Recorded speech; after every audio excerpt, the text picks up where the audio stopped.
are watching this later. This is another one of our relatively unscheduled live streams. So no one is here waiting because frankly I don't really know how to schedule them and make it work. So while we wait for people to show up, I'm going to get the chat up and running. I had wanted to go live at 9:30, and 9:33 is about as close as I'm ever going to get. We're going to call this one a win.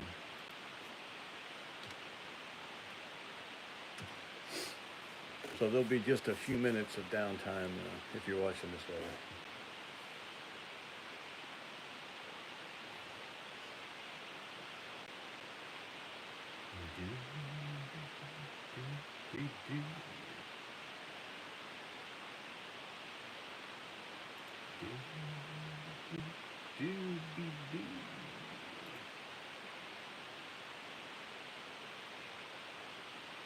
There we go.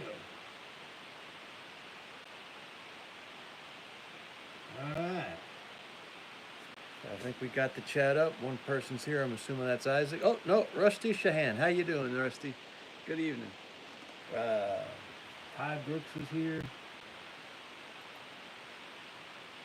Elo, how you doing, sir?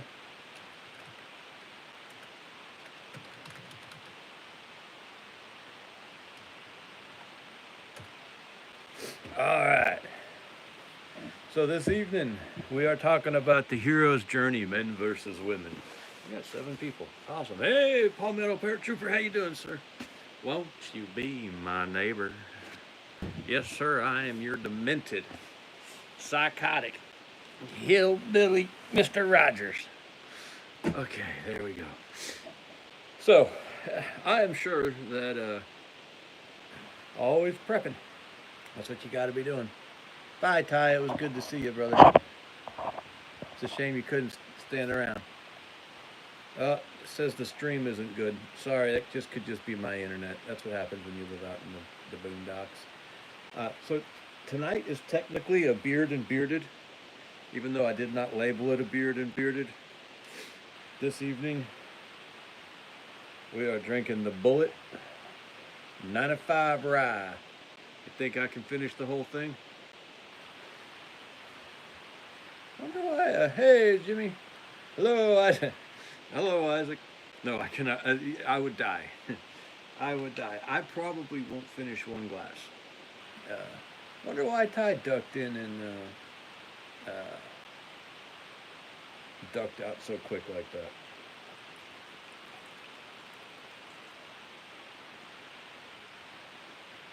This is really good. I used to like bourbon. I mean, I still like bourbon, but I prefer the rye now to the bourbon. So this evening, I'm sure you all will absolutely hijack the chat, and we won't stay on this topic for very long. But I was reading an article on Zero Hedge today, and it was all about the difference between, or I shouldn't say all about, but hey, Patriot Pop, how you doing, sir? It was about the difference between male violence fantasy and female violence fantasy. We all have a violence fantasy, you know, where we're the hero of an adventure story. You know, the knight who fights the dragon to save the woman is a violence fantasy. Let's get the first sip of this in out of the way.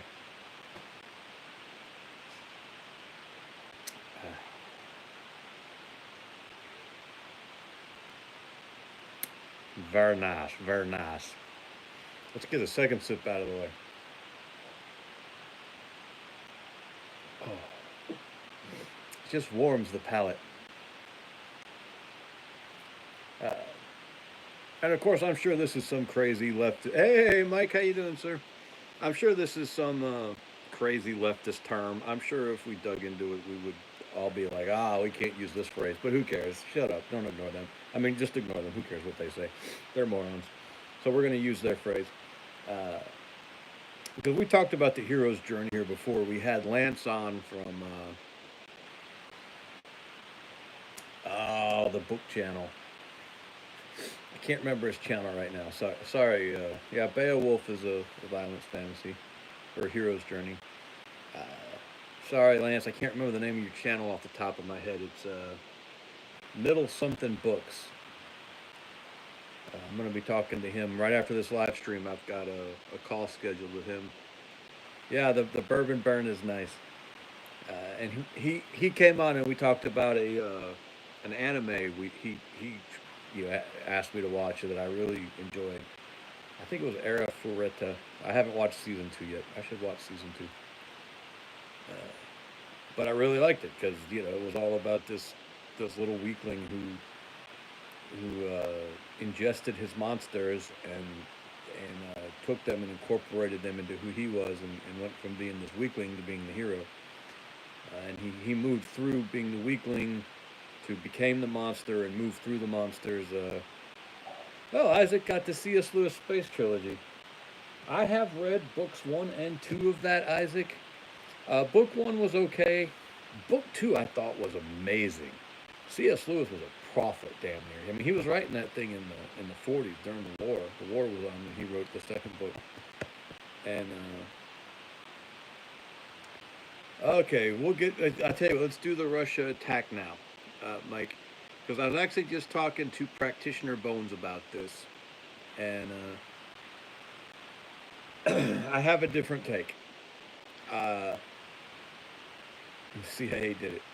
I think this isn't going to be popular. I'm about to drop from 13 viewers down to none. Y'all hold off on the thumbs up because I'm probably about to piss all y'all off. Let me preface what I'm about to say by saying that I hate the globalist elite. I hate what our country's become. I hate the global reserve currency.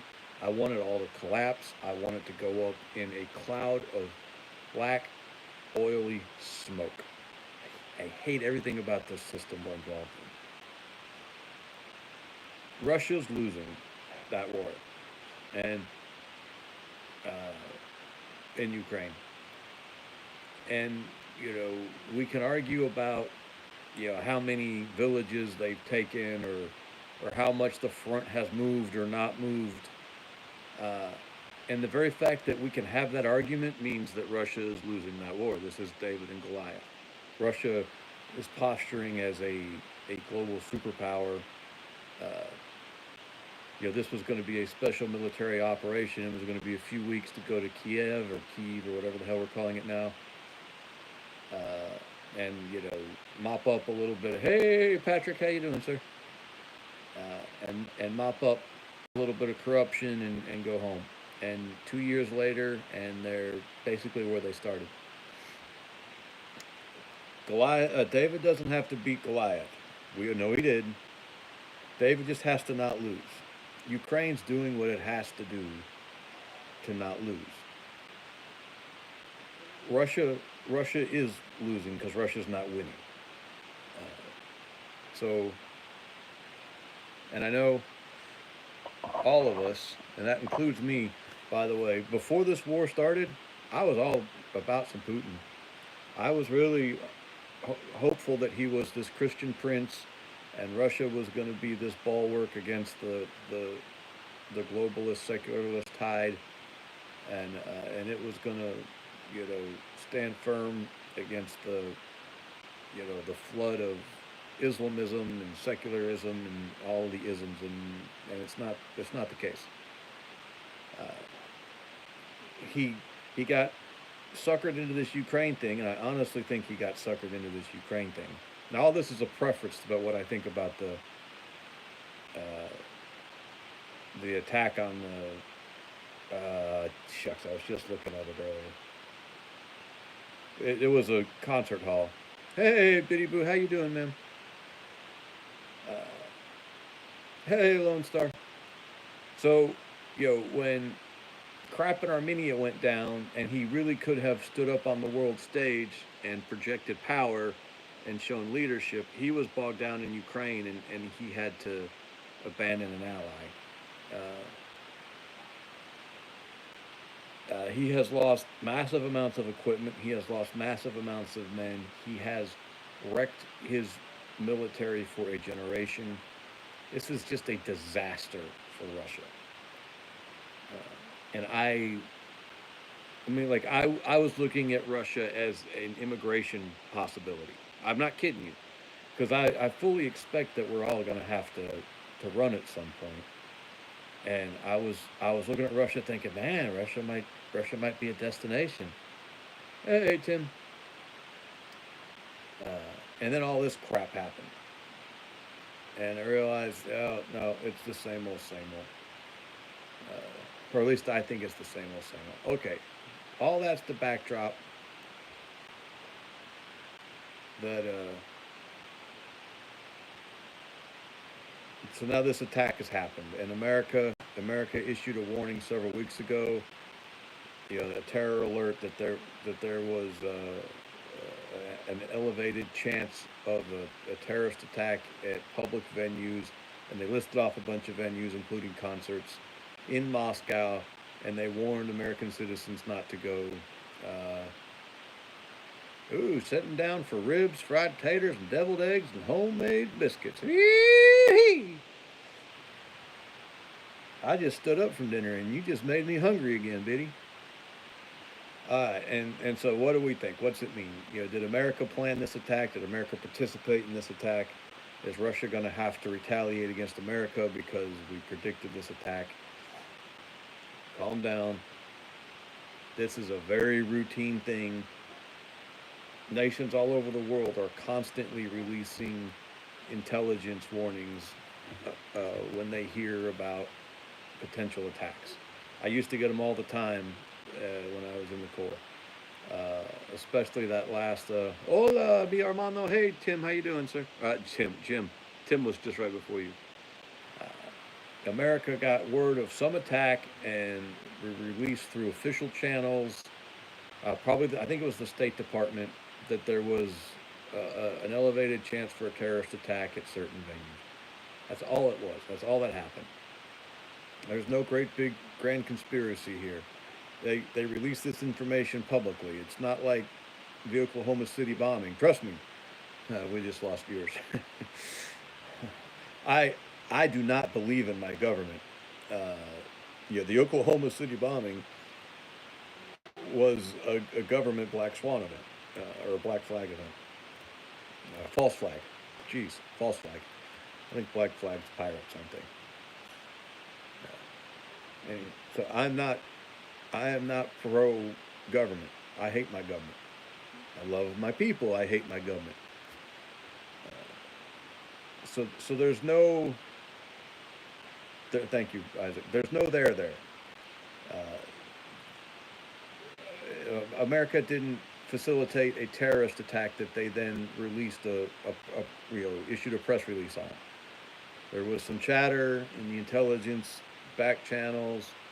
They warned the American citizens the way they usually, they basically raised the terror alert level. They went from level yellow to yellow orange or whatever. So there's nothing here for Russia to retaliate about. Russia is very embarrassed about this, as they should be. They've lost about 150 people and I've only watched a little bit of this video because I've started being real careful about what I expose myself to. I don't know if it's just because I'm getting older or wiser or whatever, but I just don't watch everything that comes across anymore. But I did watch the first few seconds of this attack, and it was four guys just strolling up through a mall. I mean, they were just meandering. It looked like they were going to get a frozen yogurt.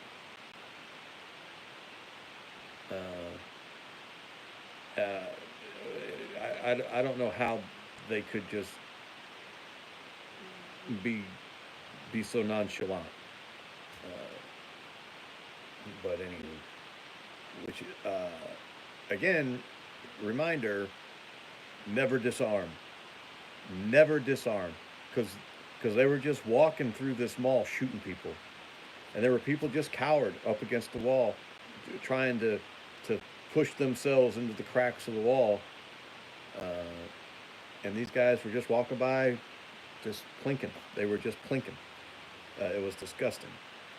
Uh, so look, Russia's weak. Russia's distracted. That's why these Islamists did this.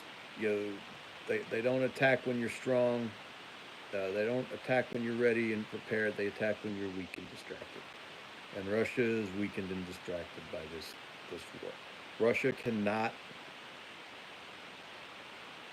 Russia cannot afford any escalation in this thing. They're barely hanging on by their fingertips as it is. Uh, they've lost capital ships of the line out of their navy that they can't replace. Yeah, the bad guys survived 1187 Gar. They caught all four shooters last I heard, uh, which is rare. But it's kind of a sign of, Russian incompetence that these guys were able to kill 150 people, and so they escaped the scene.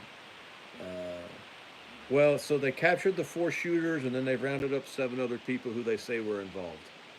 But this could just be round up the usual suspects kind of a thing. So we don't really know anything about the other seven people. They have released pictures of the four they caught. And it's screaming Chechen to me, but that's just a guess. I don't really know for sure. So is this going to escalate all this? Is this going to turn into World War III? Russia cannot afford World War III. China is even distancing themselves from Russia. I, I want, I want the globalists to lose. I want Biden and our government and our State Department. How do I say this? I don't want Americans hurt or killed. Uh, but our nation has become a destructive force on the world. We do promote horrific immorality around the world. All kinds of, I don't have to tell you, y'all know what it is, from transgenderism to homosexuality and flying the gay pride flag over anything we can get to stand still long enough to put a flag on it. Uh, we fund abortions all over the world. We fund feminism all over the world. We prop up just the worst people. We, we, we have we have become a very destructive, negative force in the world, and I want us impoverished, and I want us forced back into our borders.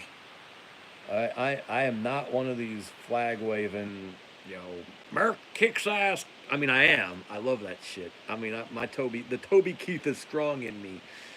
Uh, but but I recognize that those days are done. I mean, we can all do rah rah bullshit. Greatest country in the world, moonshot, Hoover Dam. If you've never been to Hoover Dam, my God, you should go to Hoover Dam. Of course, there's a pagan altar off to the side, because why wouldn't there be? But if you ignore the pagan altar, and just look at the dam itself, mind blowing that we could ever have built something like that fast. It's amazing.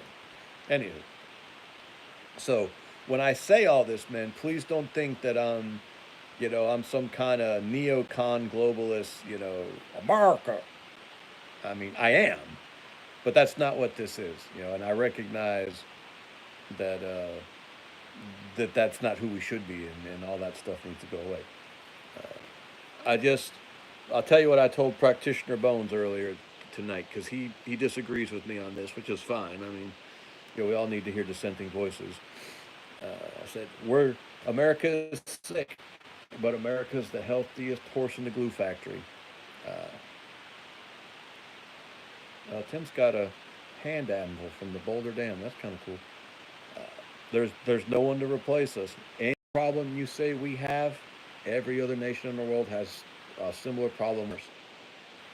Uh, the thing we're the worst at is, immorality. We are really spreading the immorality. We spread it better than anybody else.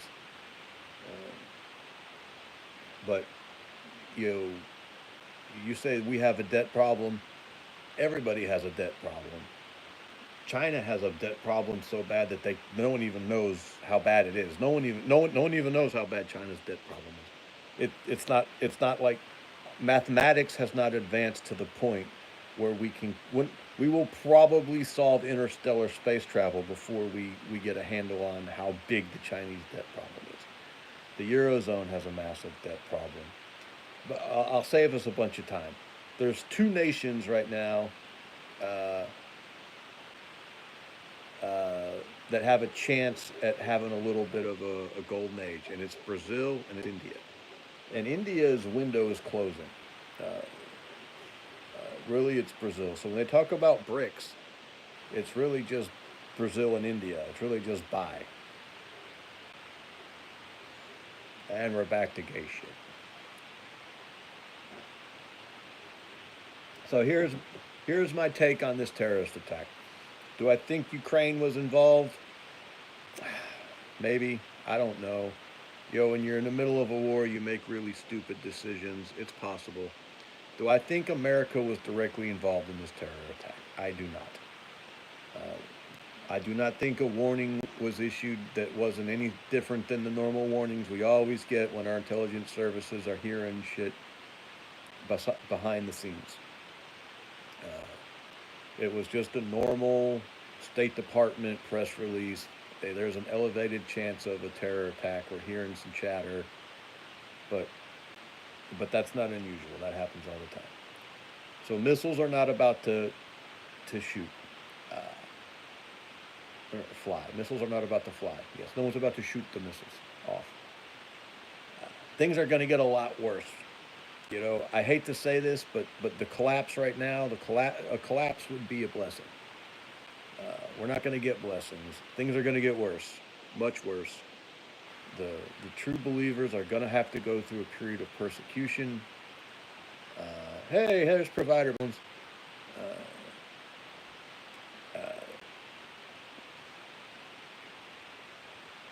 And a refining and a testing, and then it'll come for the bad guys. So here's the thing, Isaac. I don't believe 9/11 was an inside job. I believe the Oklahoma City bombing was an inside job. But I don't believe 9/11 was an inside job. And here's the main reason why I don't believe why 9/11 was an inside job. So I got out of the Marine Corps October 1st, 1999. The towers went down, however you believe they went down. What was that, in 2001? So about 2 years later. And I was still in the IRR, inactive ready reserve. And when the towers went down, I got recalled. So I got called back into the Marine Corps right after the towers went down, and I got stationed in Quantico, which is right below DC. I didn't go overseas. I just got added to the MP battalion there in Quantico to beef up the security. And so I was there. I got there in November, sometime in early November or mid-November. And I was with the MP battalion. So when the Pentagon got hit, all those guys I was with had actually responded to the attack at the Pentagon. And I knew a guy who was on the ground within an hour and a half, 2 hours. I'm telling his story. I mean, this is how I remember him telling the story. But remember, I was stationed at this unit. I knew everyone here. Yeah, this wasn't some bullshit guy at a bar, telling me stories. This was a Marine who I knew, who was in Quantico at the security battalion, who had he was a combat lifesaver. And when the towers, Connecticut, I'm going to tell you what I know. Connecticut, what I feel like I have firsthand knowledge about. This guy probably wouldn't mind me telling you his name even. I won't, but I don't think he would mind. I'm still in contact with him actually. I mean, I still know him to this day.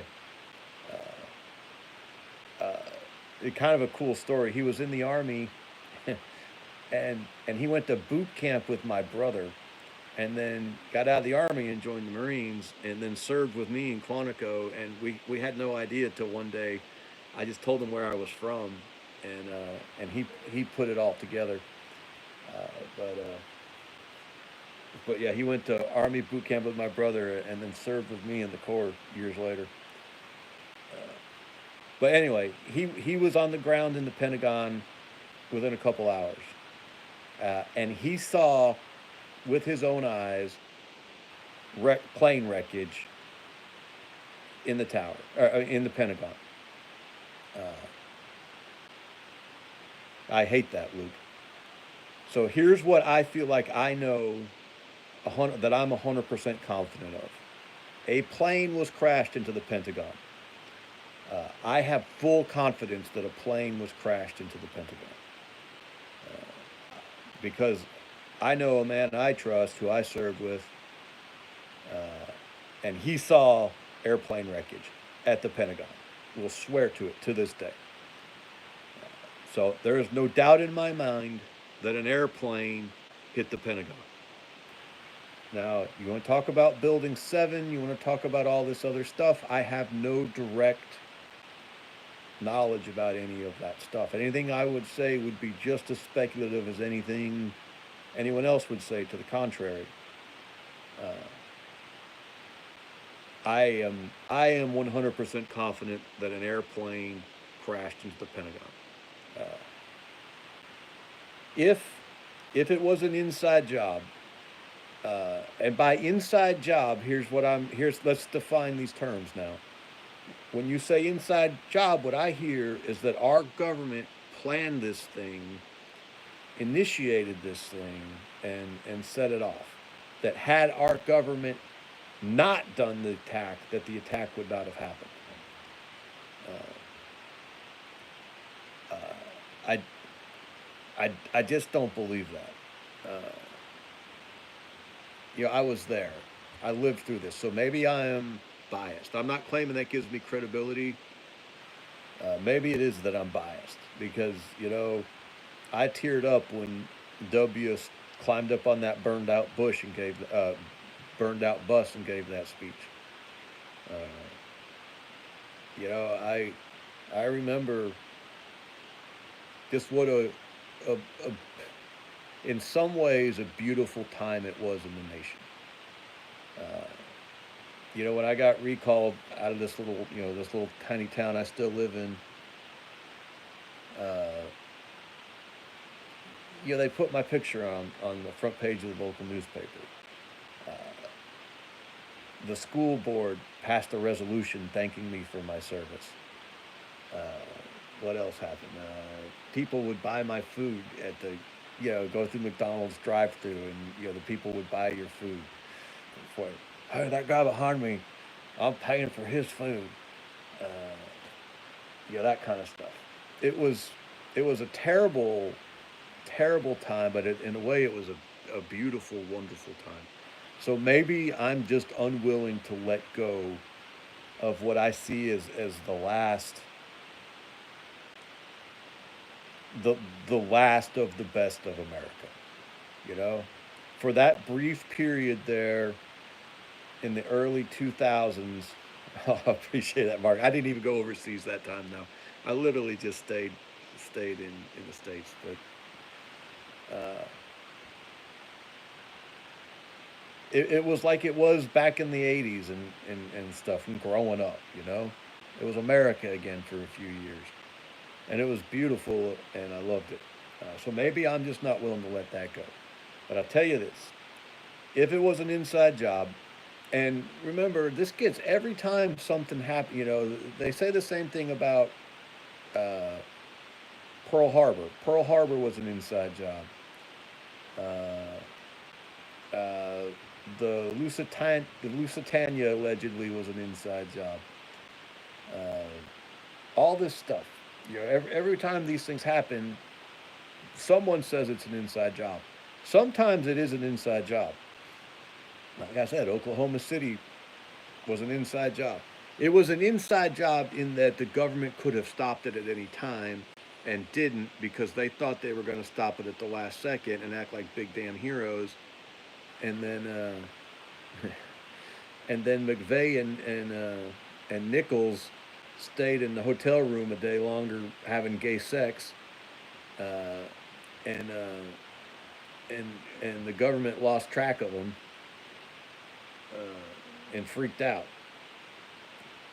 So when I say yeah, Biddy, it was just a it was a nice time in the 70s and 80s.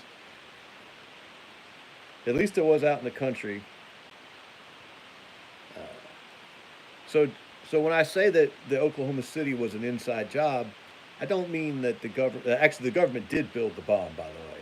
So I mean, Oklahoma City was an inside job. Uh, McVeigh and Nichols tried to build the bomb, and they couldn't build the bomb. And so they were all involved in this place called Elohim City, and there were like three different federal informants inside Elohim City. And when McVeigh couldn't build the bomb, the government sent in a little bomb specialist to build it for him because because they really needed this. The Clintons needed this. They needed to get their crime bill passed, and they needed a big splashy event. I still don't think that they wanted the McMurrah building to blow up. They wanted to stage this last minute thing, this big bomb to show off and scare the shit out of everybody, and it got away from them. So I call that an inside job.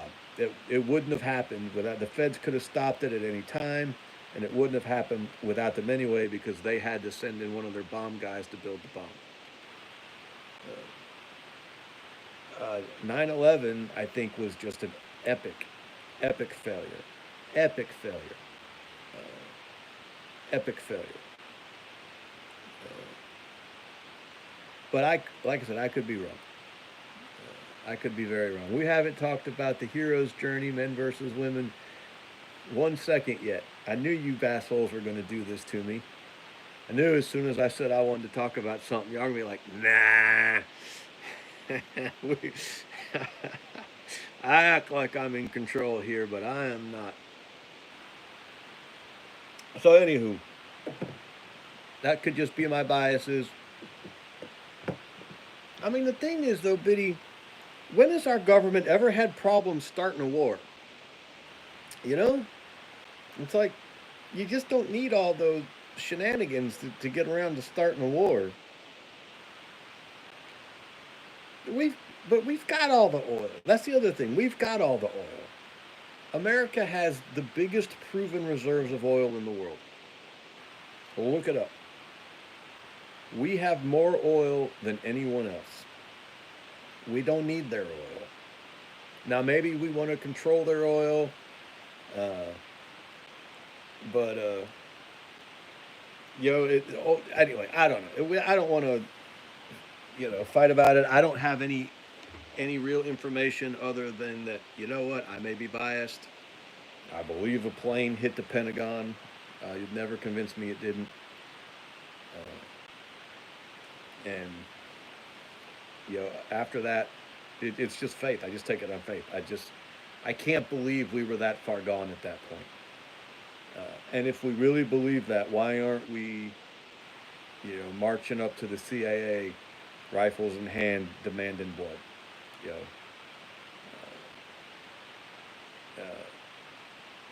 because they murdered 3,000 Americans that day. If you believe, I'm assuming you believe that there were real people on the airplanes. Okay, so here's something else y'all got to remember about the dollar. I just saw that Eric. We talk about the petrodollar a lot, and the petrodollar is a big fat hairy deal. However, it works both ways. We don't have to defend the dollar because the whole world is invested in the dollar. The whole world defends the dollar. there's only a few actors in the whole world uh, that want the dollar, and they don't want the dollar to fall. Russia and China, Russia maybe, because Russia's just angry right now. But China doesn't want the dollar to fall. China wants there to be a, a reserve currency that's not the yuan, uh, because it allows them to remain an export economy if they can keep their currency undervalued.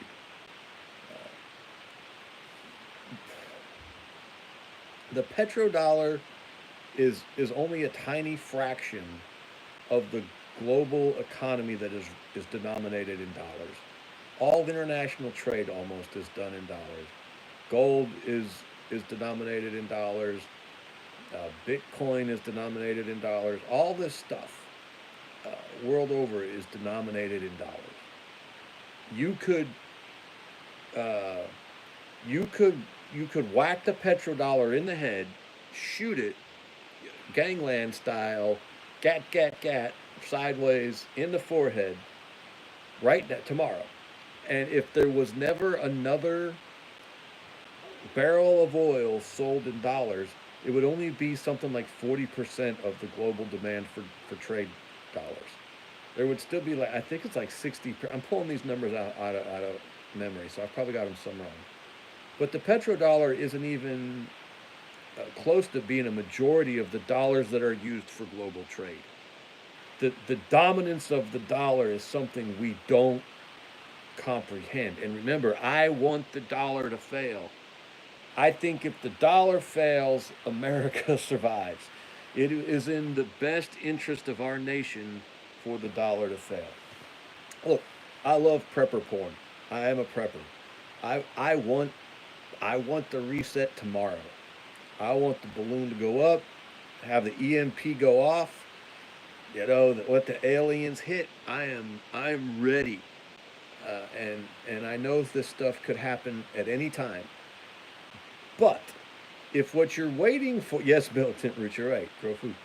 If what you're waiting for is, what I just heard, militant roots, is that in New Zealand, every every single livestock animal in the nation is registered. Every cow, every sheep, every goat is all registered. Each individual. That blew my mind.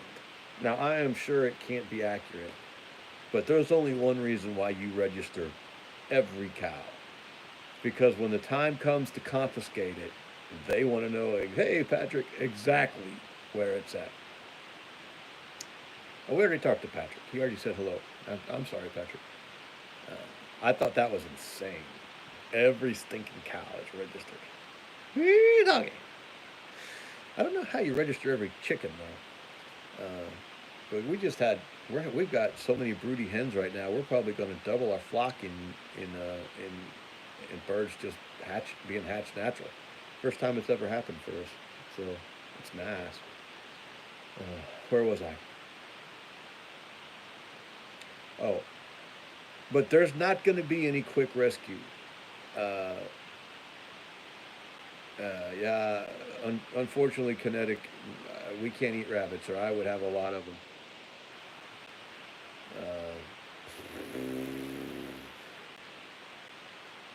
And when I say all this, obviously this is my prediction. I mean, I have no crystal ball, obviously. I think things are going to get a lot worse before we can start. We're not done digging. This hole is not done being dug yet. It's going to get deeper. Things are going to get darker. It's going to get more precarious.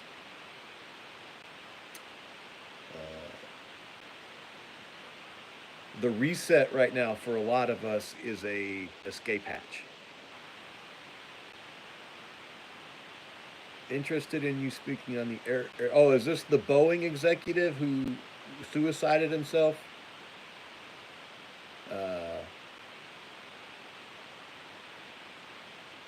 Uh, if you're asking about the, who was that? David Ray. If you're talking about the Boeing executive, yeah, we'll talk about that. Uh, But if we're waiting for the dollar to collapse to rescue us from uh, Globo Homo, it's not going to happen. We've got to rescue us. And by the way, I'm not for inaction. I'm not saying hunker down and wait. I am for a robust masculine resistance. Uh, I just don't want us. People have been predicting the economic collapse since I was a boy, and I'm 48 years old now. I was born in 1975. Uh, please don't steal my identity with that information.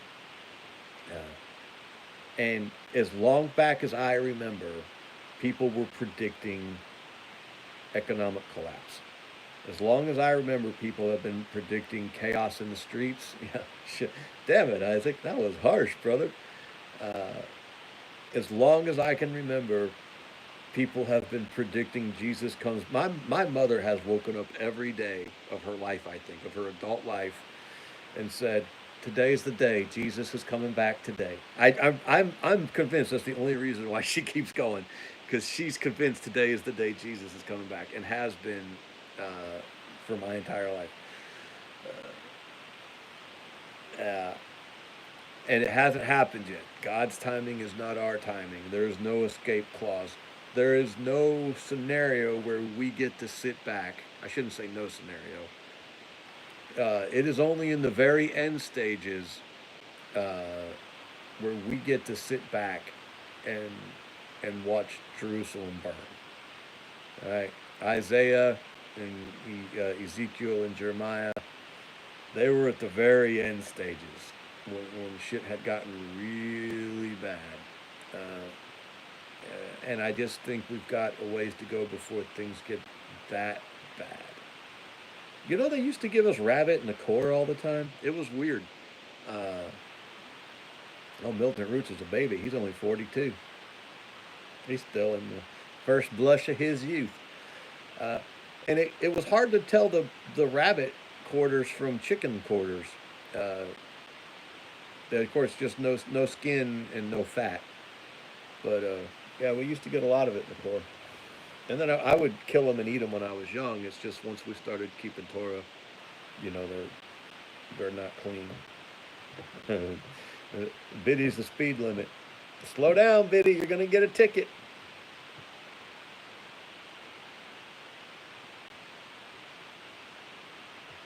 Uh, but anywho, that's just my take on it all. Putin's not going to rescue us from our oppressors. China's not going to rescue us from our oppressors. Hey Ryan, we have to rescue ourselves from our oppressors. Ask Patrick. Patrick, what's it like in Canada right now? Canada is passing a law, or is debating a law. I don't know if they're going to pass it or not. Patrick uh, can fill us in. A law that is truly terrifying. I mean, a terrifying law. They're talking about if they think that you're going to do something hateful, they can lock you in your house for the rest of your life, this law says. No joke. No joke. Uh, Patrick can tell us about it. It is a terrifying law. Caminada. Things can get a lot worse. So let's see if I can get this sucker back on track. Oh, did it pass, Patrick? It made it through. Uh, it is a horrific law. I mean, absolutely horrific. Stalin is rolling over in his grave right now, thinking, why, what? I could have gotten away with that. This is fine. You guys are mad at me, and y'all pull this crap. Uh, so let's talk about the hero's journey, unless someone else can distract me with something interesting. We were going to talk about the Boeing executive. So yeah, Castro's love child. Uh, so y'all heard about this, right? I'm assuming this is what David was talking. I think it was David. was talking about. This guy in Charleston is a whistleblower on Boeing talking about all their problems.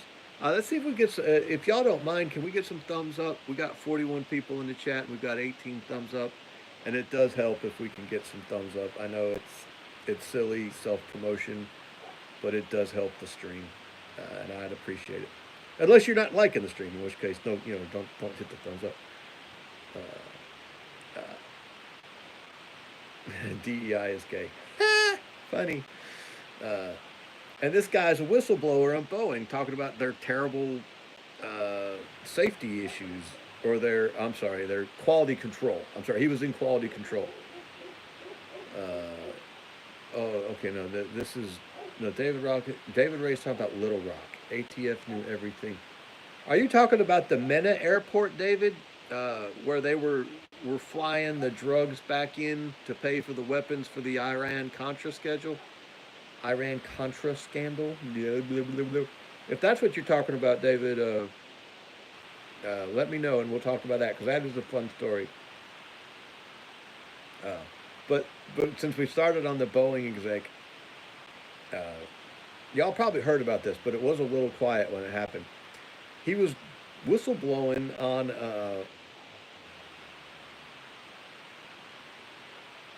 he's talking about an executive that was buying guns and selling them at gun shows without an FFL. The guy just killed by the ATF. I had not heard about this thing. Fill us in. I look forward to hearing about this. The guy I'm talking about, it was a shootout. When did this happen? I was just on Zero Hedge earlier today, too. I've been staying off of Facebook lately, though, and I'm embarrassed about how much of my information comes from Facebook. However, I do follow some pretty radical accounts on there. 2 days ago this happened, Provider Bone says. Huh. Well, I hope he did some damage on his way out. 2 days ago. No knock raid when it's still dark outside is baiting you to shoot first. Oh yeah. Yeah, it's begging. They're just hoping you shoot so they can kill you. Isaac just got on X recently and he's all Twitter pated. Anywho. Someone get me a name on this guy so I can look it up. I'd like to see what happened. Or, just give us the details. Accused of straw purchasing. How many ATF agents did he take out? That's what I want to know. Hopefully it was a couple. He shot an ATF agent in the head. Well, there you go. Hey, Lesson Sharoner here. How you doing, guys? How is California doing? Just finished. Oh, here's Buddy Bear. Just finished making butter and thought I'd look at the boob tube to see if anything was interesting. The boob tube? It's not the boob tube, brother. Oh, by the way, Buddy, I had actually had someone who was going to buy that cow for $1,000. He and his wife were selling 142 firearms without a license.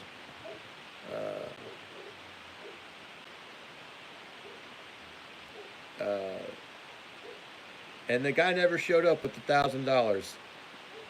So I still got that cow, even though I thought I sold it. He sold private sales at gun shows. They tried to raid him for dealing. It was a setup. ATF sucks. End of story. Surprisingly, no dogs or babies died this time. Yeah, no, the ATF is a horrific... no, he was shot in the head by ATF. Yeah, no, look, obviously we don't believe that there's a tension here. I don't believe I should have to have a license to carry a handgun. And I don't anymore in the state of Georgia. But when I did have to have a license, I got one. Should I have? I don't know. But I can tell you for sure I don't know how many of them it would have taken to kill me, but I know how many they have. Uh, and they've got enough. And there's certain laws we I know this is going to sound cowardly. There's certain laws, not they're not laws. I'm sorry, statute. Only God makes laws. There are certain statutes we have to be very circumspect about breaking. Some things we have to comply with under duress. Some things we have to say this. We have to publicly make the statement. This is wrong. Uh, uh, but I'm going to comply with this because sometimes discretion. There you go. Sometimes discretion is the better part of valor. Uh, suicide. Suicide is not a strategy. Uh, Suicide is not a strategy. Did this man have every right to sell guns without a license? Absolutely. Shall not be infringed means shall not be infringed. If you are not actively in jail, then you should not be prevented from having a weapon. If you can be trusted with a car, you can be trusted with a gun. However, I would not sell guns at a gun show without an FFL. I am not saying this man deserved to die. I am not saying the ATF isn't a horrific, evil organization. It is. I am saying, men, let's be smart.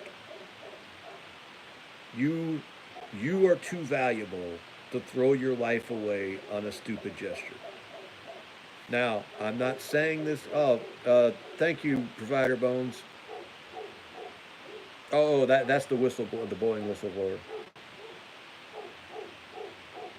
Now, there are things we cannot comply with. There has to be lines in the sand where we can't budge. I don't think we should maybe make those public, but they have to be there.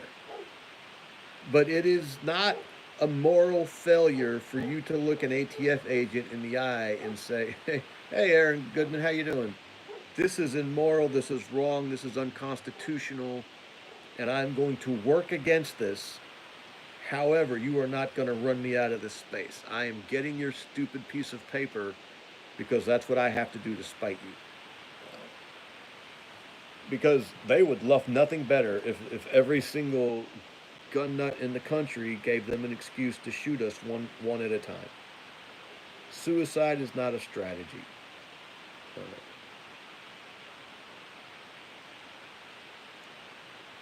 Uh, yeah, so I haven't read anything about this yet. Oh my gosh, it's 10:30 already. Holy smokes! I haven't read anything about this yet, and look, I'm on this man's side. I'm not on the side of the ATF. Uh, we've got to be wise. Wise as serpents, harmless as doves. And publicly selling at a gun show without an FFL. You know what probably happened too. Now, I don't know. Obviously, I don't know that this happened, but uh, there's at least a chance that some other actual FFL at these gun shows turned him in. It's entirely possible. Oh, his guns ended up in Canada and started a trace. It's entirely possible that one of our own was like, "Well, I've got my FFL. Why he? By God, he's not gonna not. You know, if I do got to do it, he's got it." That's entirely possible that it was one of our own that turned this guy in.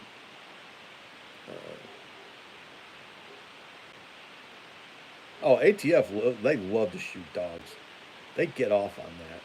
They they love being above the law.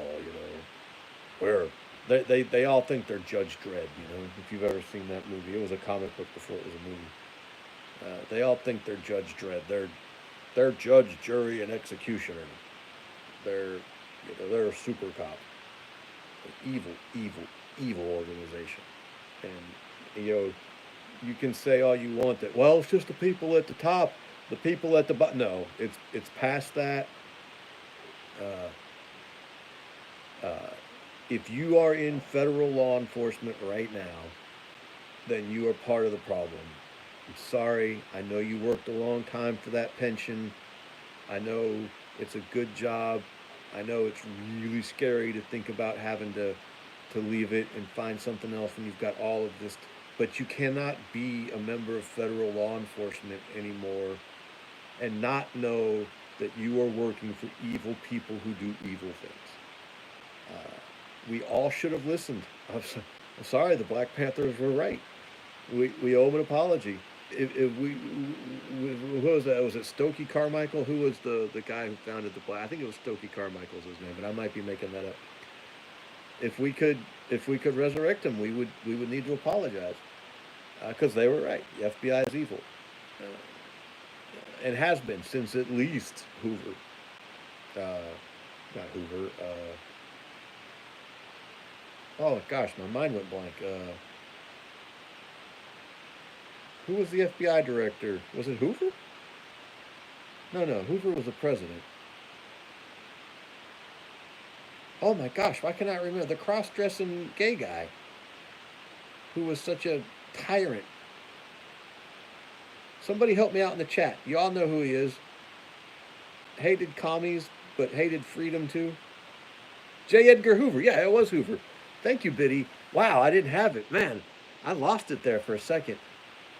Oh, Patrick, FFL's our federal firearms license. It's the paperwork you have to fill out in order to sell more than 5 guns a year.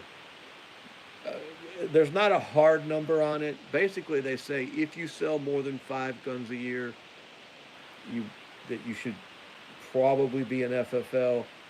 But that's not a hard number. You know, if you inherited a bunch of guns and you sold them all in the same year, that doesn't mean you have to go get an FFL. Uh, but generally speaking, if you're going to buy and sell firearms, uh, you're supposed to have a license from the ATF, the Federal Firearms License. And so this guy was selling guns at gun shows without his FFL. Which, if you took your guns to the gun show and just were selling your guns private sale, that's not illegal. Uh, so it gets a little murky. I mean, gun laws are all stupid. Is Biddy leaving us? Oh, I'm gonna go watch a movie with Rick. Have a blessed night. Thank you, Biddy. What movie are y'all watching? You're bailing before we even get to the topic, Biddy. Rusty's leaving too. Damn it. Uh, Roadhouse. All right, Biddy. Roadhouse. Is it that new show or the old one? Uh, Anywho, we didn't even get to talk about uh, the hero's journey, men versus women. Oh, the new one. Is it? I heard it was pretty fun, uh, and that it was unwoke and kind of fun, but don't expect too much, is what I heard. But anywho, all right, Biddy. Well, we appreciate you, ma'am. Thank you for spending an hour with us. He was bottom him off gun broker, then taking him straight to the gun show.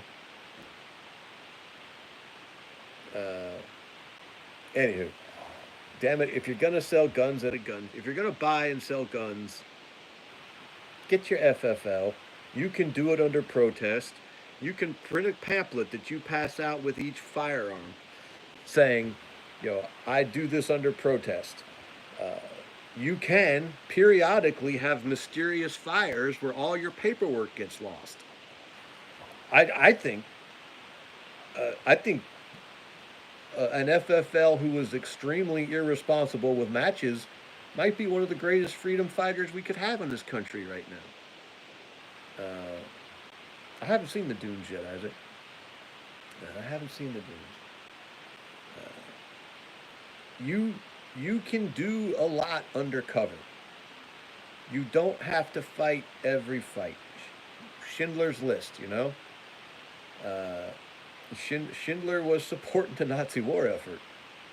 Uh, he was doing what he could behind the scenes to save as many Jews as he could, and he didn't save that many. I mean, he saved a lot. Don't get me wrong. I'm not. He did more than anyone else almost. I'm just saying.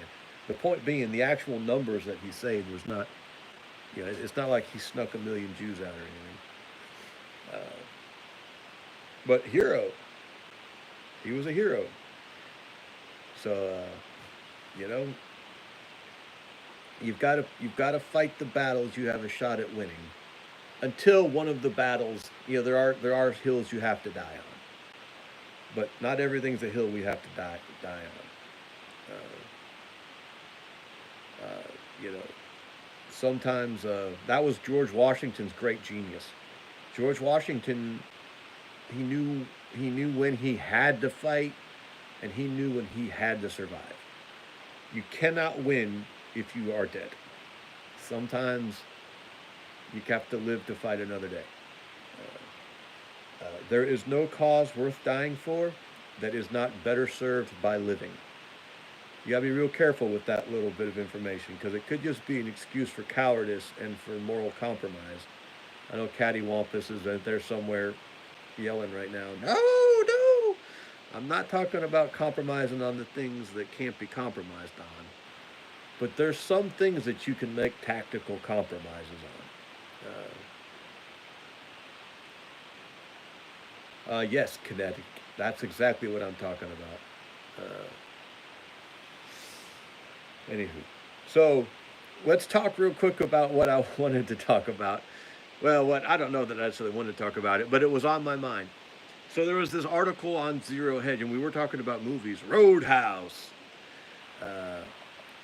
and it was just talking a little bit about the male violence fantasy and the female violence fantasy, and how the male violence fantasy always embraces struggle and hardship.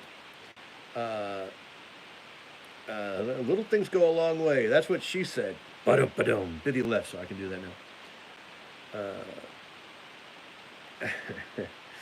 Yeah, yeah. The sabotage, the soft sabotage, all of that stuff is part of being ungovernable. We want to be ungovernable. We want to be so uh, uncooperative that they simply can't function. We have no moral. What's the word I'm looking for? We don't have to pay taxes anymore. Legally, we have to pay taxes. But morally, from a moral standpoint, this is not a government that we have to feel some moral compulsion to support or bend to. This is an immoral, corrupt, evil institution. And to the extent that we can resist it, we need to, or we can. You don't have to give them that money morally. They're going to use it to trans the kids and abort babies and tyrannize everyone who they can possibly assert their control over. It's an evil, corrupt institution. And the New Testament, we'll do a video on this one day. The New Testament's very, very clear about the government we have to submit to. It defines it very, very, very, very explicitly, very carefully. I believe it's Jesus' words itself. But he tells us about the governments that we're required to submit to. And then his silence is deafening about all the other governments. Uh, they do not have to be submitted to. Christians did not have to submit to Hitler. Christians did not have to submit to Stalin. And Christians do not have to submit to the current elites of these United States of America. Look at Sharon. Sharon's over here making all of us look bad. Anywho, let's talk about this hero's journey real quick. I'm losing people, and I'm supposed to be on a phone call at 11. I can probably fudge it a little bit.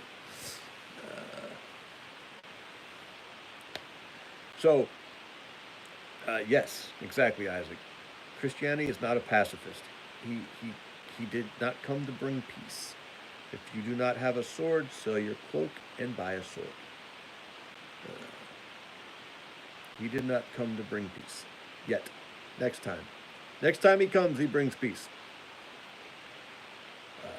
So, the male violence fantasy or the male hero's journey uh, always, not always, usually, this is the aspiration. This is what men aspire to in our fantasy. That's why I talk about the fantasies. This is what we aspire to in our fantasies. In our fantasies, we start out uh, facing overwhelming odds. We we face hardships. Uh, we somehow strengthen ourselves, and then we overcome the hardships, and we save people, usually from some great evil. So think about the knight fighting the dragon. But the one there's a couple we're going to talk about tonight, real quick. Think about Star Wars, the first Star Wars. Luke, use the Force. But it got Luke is a moisture farmer in a backwater desert, targeting wombats with his T-16, T-36. I don't remember what his T was.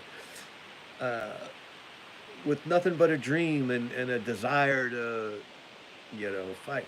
And and he goes on this hero's journey. He suffers hardship. He gets his hand cut off, and he has to fight his own inner demons in a cave on Dagobah. Uh, uh, and he has to train in the ways of the Force, and he has to discipline himself and become better and harder. Uh, and then in the end, he defeats the evil empire and he saves freedom for everybody. All all of his struggle and his triumphs actually benefit other people. They don't benefit him. Luke's Luke's reward is the journey to becoming the Jedi Master. His his reward was the struggles. His reward uh, was the journey, and the end, the destruction of the empire. That's for everyone else. Everyone else uh, benefits from that. Luke doesn't benefit from that. Okay, contrast this with the that last trilogy with what was that chick's name in those? Ray. I think it was Ray. Uh, and what happens now? Now we're on the female hero's journey. We want to contrast this female's hero's journey with the male's hero's journey. In in the in the men's hero's journey, Luke was not good enough. As he was, Luke was a weakling and a loser. He was not good enough to defeat the Empire. He wasn't even good enough to defeat Darth Vader. That's why his hand got chopped off. Rey, on the other hand, she just needs someone to tell her who she is, and she's already the most powerful Jedi in existence. Uh, there is no journey for her to go on. There is no improvement for her to be made. She doesn't have to learn the Force. She doesn't have to, be disciplined and any of this stuff. It all comes to her as soon as she recognizes who she is. As soon as she accepts her self worth. Uh, we see this again, very, very, very starkly in the MCU. And let's talk about Thor versus Captain Marvel. Uh, yeah, Kathleen Kennedy. Uh, we get Thor, who's on this constant hero's journey. He's never done. We're just going to talk about the MCU. We're not going to try to go into the whole mythos and the comic books and all this stuff. Thor is never not on the hero's journey. We meet him and he's lost his hammer. He's been banished to Earth. He's unworthy, uh, and he has to uh, fight his way back and regain his worth. He's fighting this giant suit of armor that he can't beat allegedly, and it's the hero's journey again. Even though he's already the hero, where he has he has to improve himself. He has to overcome himself, become a better. Hey, Putty Muddle. Uh, uh, Putty Muddle, have you ever watched Andromeda? It's got Kevin Sorbo in it, and it's really, really bad, but it's really, really great. I mean, it's really good. Terrible, bad writing, bad acting, bad special effects, deeply enjoyable. Ah, we're losing Patrick too. What Patrick say? I am dead tired. Hunted small game all day and walked about 10 miles. Oh wow. All right, Patrick. Well, thank you for spending an hour with us. We appreciate you, brother. We're losing people left and right. Uh, yeah, hey, Nona's here. Yeah, I love Andromeda. It's really good. Uh, well, the reason why I bring it up, Putty Muddle, it was actually was a concept that Gene Roddenberry came up with and just never developed. It didn't get developed until years after his death. Uh, and so, if you like Star Trek, you probably will enjoy at least a little bit of Andromeda. You know, just because of the Gene Roddenberry connection. Uh, but it actually is a really enjoyable show so far. We're about 10 episodes in. I'm watching it with the kids, uh, and I like it. I like it. It's good. Okay, where was I? Oh, Thor's on the hero's journey. You know, he's unworthy, and he has to become worthy. It's on Andromeda is on YouTube. You can watch it for free on YouTube. So I would you don't have to invest any money in it. It's one of those free with ad ones. Uh, and his whole story arc is like this. Uh, you know, in every movie, I don't know if it's on Netflix. Uh, you know, he starts back at zero, and he has to overcome himself in order to become strong enough in order to save everyone else. And the reward is that journey, and the reward is that he gets to serve everyone else. Oh yeah, the Battlestar Galactica remake was excellent, Kinetic. I thought it was superb. I am ashamed to admit I've never watched the original, uh, but the remake was excellent.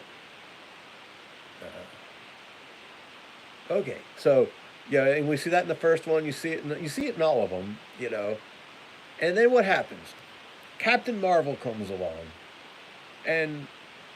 and she's just as strong as she needs to be. There's no journey for her to go on. The scene that encapsulate that stupid character for me. Oh my God! Why the ugh? Oh, Farscape is also really good. Cattywampus, and that is also on YouTube for free. Farscape is superb. I have not finished it. I've only watched the first couple of seasons, uh, but I love Farscape.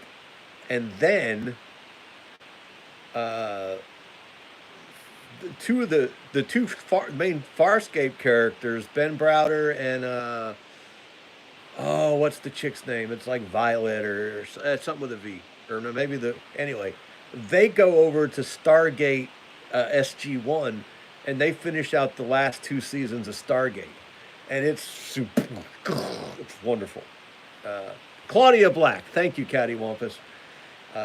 Ben Browder and Claudia Black go over to her character in Stargate's name begins with a V. They go over to Stargate and they finish out the Stargate universe. They do the last two seasons plus the three movies, uh, and then they show up on Atlantis some. But anywho, so yeah, I love Farscape. So Captain Marvel. What time is it? Did you see the deleted scene from the Marvels movies, Captain Marvel 2, where they joke about a 16-year-old girl using a strap on with an adult? No, no, I didn't see that. But I didn't see the second Captain Marvel. I only saw the first one. And then her ridiculous cameos in Endgame.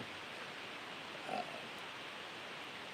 it's not long after, she shows up on Earth. She's in some like diner with Samuel L. Jackson,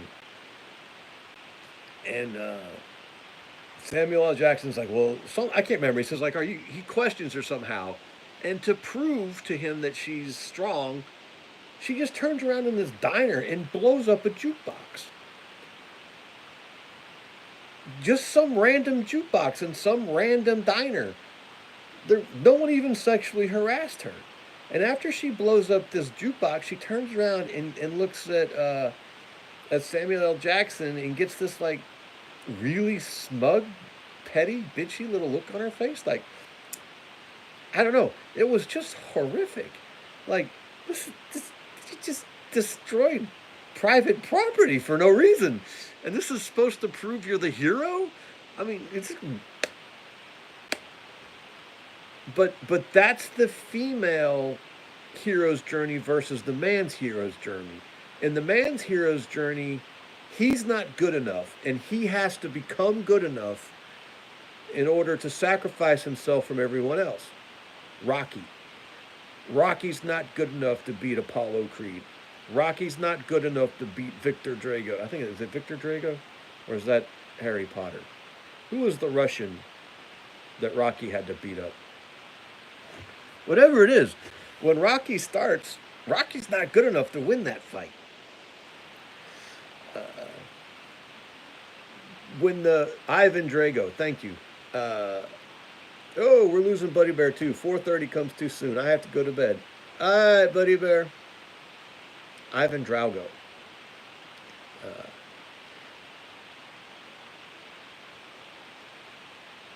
Uh, you're right, David.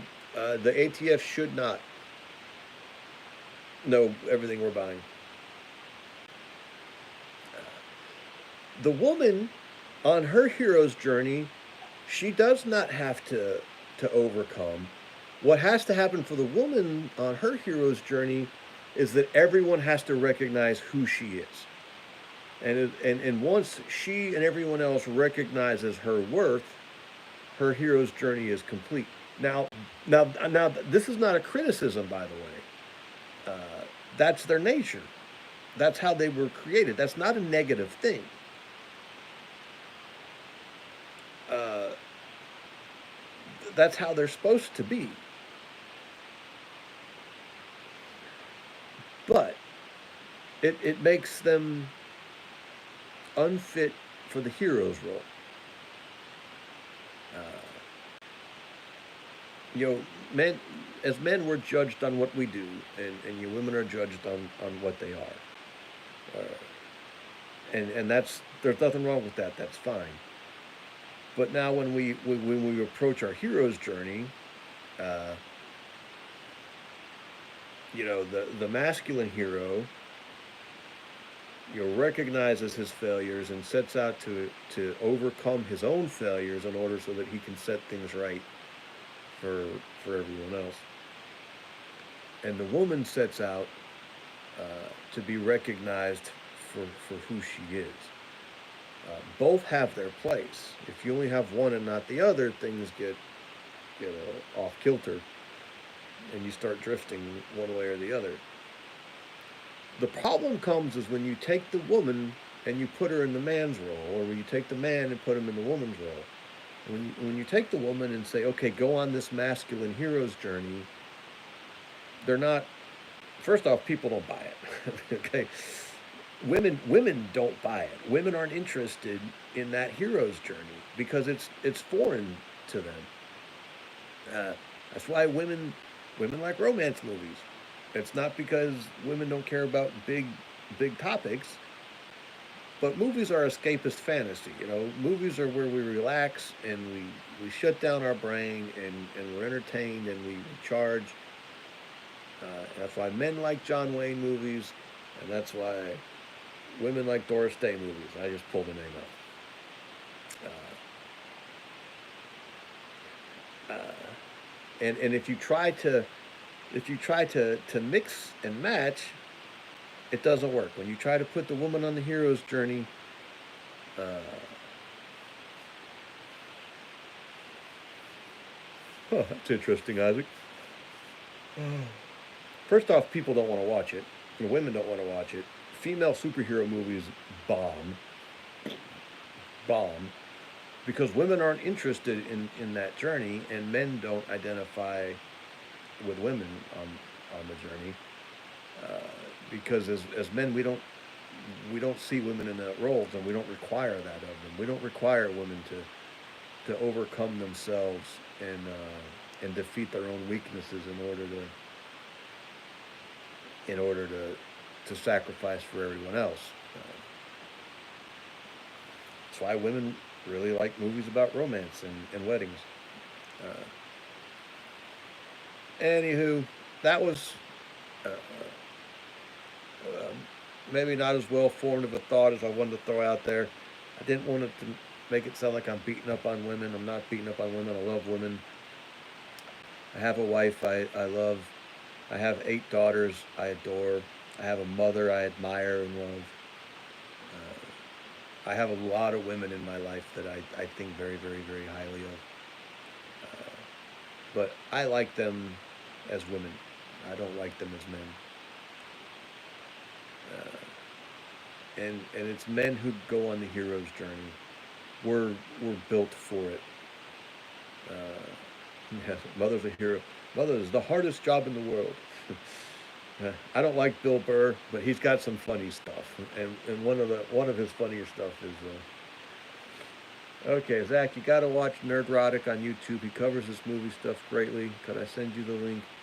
Uh, uh, yeah, send me the link. Hey, Lance Corporal Veteran, I tried to respond to your comment. I apologize. If I didn't get to you any quicker. You had asked when the live stream was going to be, and I put 9:30 down, but obviously I know I got to it a little late. I don't do anything with the channel from sundown on Friday to sundown on Saturday, so I didn't get to do it until a couple hours ago, so I apologize. But there you go. That's we had some good conversations tonight. We are going to talk about the. Hey, Mr. Lowe, we appreciate you, sir. Oh yeah, I'm coming up on my phone call, aren't I? Ooh, I got 5 minutes. We are going to talk more about this ATF raid. I've got to look into it. No one gave me a name to look up yet, but I'm sure if I look, I'll find something. Maybe we'll talk about that on our next live stream, if I get a chance to dive into it. What else did we talk about? Oh, we talked about 9/11 and why I don't think it's an inside job. We talked about the Russian attack and which one? It's sad that you have to ask which one. Thank you, Isaac.